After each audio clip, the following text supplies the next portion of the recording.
What's up, guys? Been a while. That's my bad. I've been just busy with work, family life, birthday parties. I've been working on getting my state license for Illinois selling life insurance. I passed everything. Thought I was good to go. Had to get my NIPR number. Cost like $6, not too bad. Get it. Thought I was waiting for my thing in the mail, but no, I had to figure out the code online, and that was crazy. My girl helped me because I needed my code just to access my license number, and I found out that both numbers were the same. Which coincidentally, things have actually been getting a little better. And my girl has, I don't know if you guys know angel numbers. She's been seeing 3 1s a lot, like 111, like license plates, the time, just wherever. And obviously I know too, people be like, oh, like, well, if you're looking for something, you find it more. But in general, I think she looks kind of for angel numbers, like 3 in a row, but it's not usually ones like that. This is the first time we've ever even talked about like ones and numbers, but we've seen that a lot. And I guess that means like moving on, like a new thing is coming, bigger, better things. And I truly believe that. And that's what I'm striving to work for. I've been working for, but now I'm getting myself to a platform that I can actually go for it. A lot of things like we want so much things, but it's like we're not actually on the platform to do it. Now that I passed everything, I had to take an anti-theft course. Luckily I was able to take it at home on the computer. Had to get my error and omissions insurance. I got paid monthly for that. A lot of more things I figure out coming with this. Plus my insurance apparently is just temporary, and it's 3 months, and I think I'm gonna have to even like apply to get that longer. Plus a lot of people in insurance, they have it for the whole country, so I'm gonna have to do that. Like I still have so much more to do, but just doing this, I'm getting all my stuff onto Real Financial. I don't know if you know Brad Lee's, his podcast Dropping Bombs. I'm a fan of Andy Elliott. We got Sean Mike with Family First Insurance. Real Financial is kind of like a spawn of that, like in a way, but it's its own thing. I'm a big fan of them. I just really believe in it. Like I always thought insurance was kind of like something maybe to get into.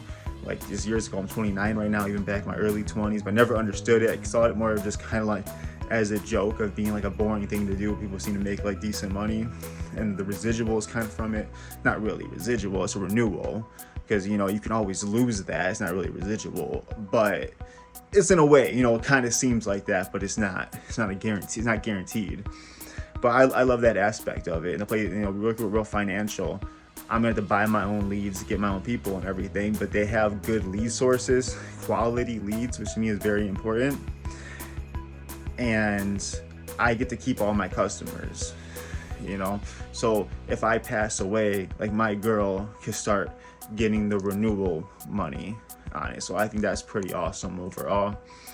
I'm getting everything downloaded, my errors and omissions insurance. I either had to pay for the whole month of March or start in April, so I'm starting in April, getting everything in, and just kind of getting you guys know the process if you guys are interested in life insurance. So originally, I think it was Excel. I got a code for Illinois. It's supposed to be for free, but for Illinois, it's like almost $300, so I still had to pay like $70 to do life and health. Then after the month was up, you got to pay like $30 each for life and for health. So I was like, this is a lot of work. Let's just, do life and get that out the way. It took me a couple months to pass it. I was, excited. Then I felt like I did so much work to try to pass that I didn't actually feel like I was ready to take the test.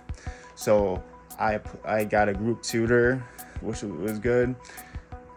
This lady named Diana in Texas. It was pretty decent and all. And I ran into Miguel. Oh man, it's like Camaro or something. So over the C, he does a lot of like group tutoring things too, like on Zooms, and he'll like post it on YouTube. Reviewing those videos helps so much. Like I'll tell you, shout out to all the people as well that just kind of helps. And I asked someone like which test I got to take, because I saw there was a couple options or two, and they told me which one. I went for it, and I didn't pass. I got a 63 out of 70, and that test was $100 that I lost. That I had to take 2 tests, pass 2 tests. Each one's $100, but I found after not passing that test, had the hardest time trying to get them scheduled for the same day back to back. So I was like, I ended up having to do one like midday and one like later in the day, and I was like, that's what I'll do. Luckily, when I came for the one, they're like, hey, you them back to back. So I took a little break in between. Just pass. But so grateful for it. It was a stressor. I had some confidence, but I was, it was still a stressor because, I just knew I wanted so bad. Like, I feel like I could do so much that, like, I am looking for a level 10 opportunity that I can give it my all, and that there's no cap to this, and that's up to me from there. So just let you know what's going on with me a little bit.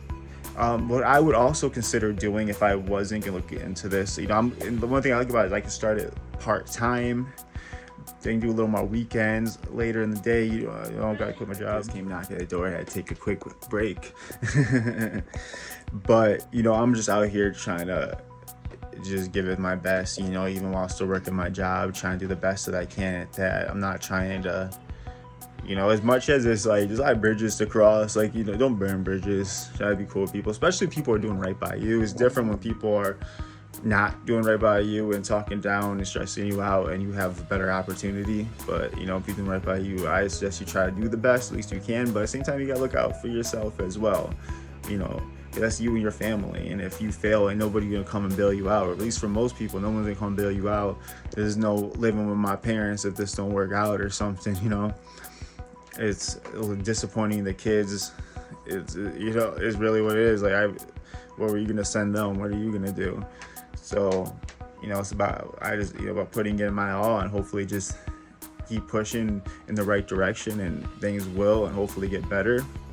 A lot of stuff too. So I'm gonna get paid 75% of my commissions, but then after like 7 or 9 months, I get the other 25%. So that's kind of cool too. You're putting this work in, you get paid a little bit later.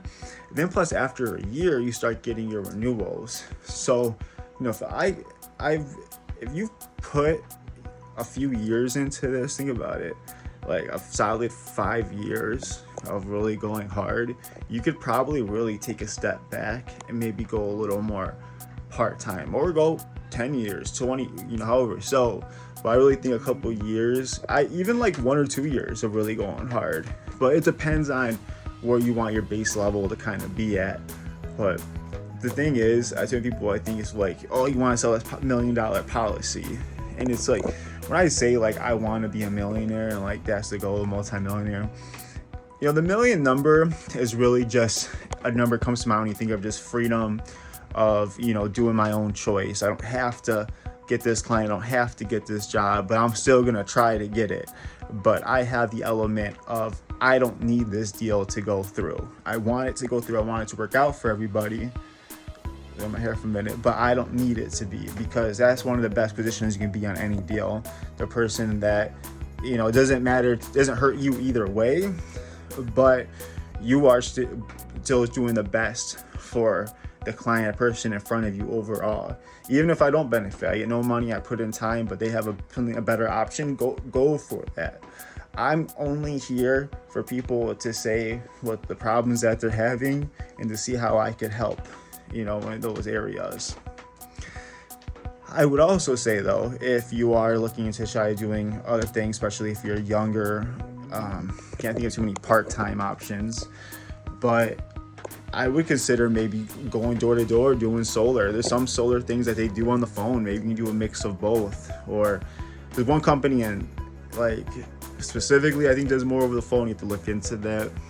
But sell roofing sales, I would definitely say try to get in sales.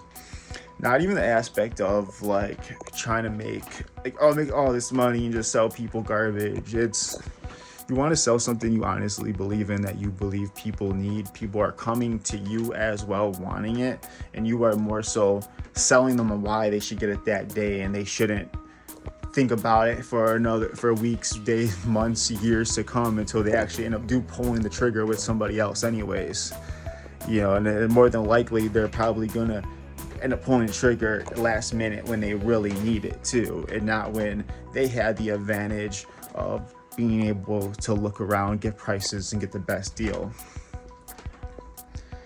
But the best thing I can do is just give people the information, and they can go from there. Hey guys, I'm wishing y'all the best.